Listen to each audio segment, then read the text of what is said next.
Be sure to read and follow the safety guidelines to protect your computer from potential damage and ensure your personal safety.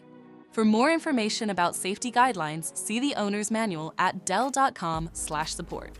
Before you begin, turn off the computer and disconnect all the attached peripherals. Before proceeding, ensure your computer is in service mode. To enter service mode, press and hold the B key on the keyboard and then press the power button.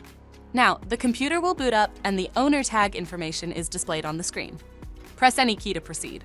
The computer will emit 3 short beeps and shut down, indicating it has entered the service mode.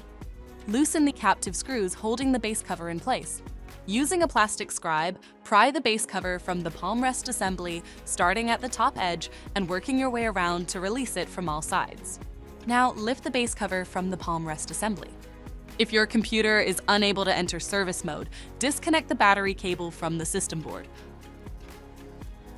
Identify the solid-state drive and remove the screw securing it. Lift the drive out of the system.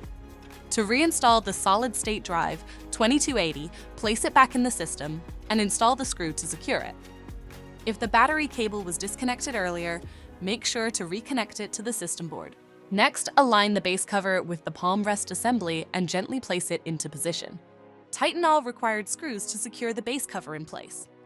To exit service mode, connect the AC adapter and press the power button. Please note, the system will only power on and exit service mode if the adapter is connected. For more information about your Dell system, visit dell.com/support.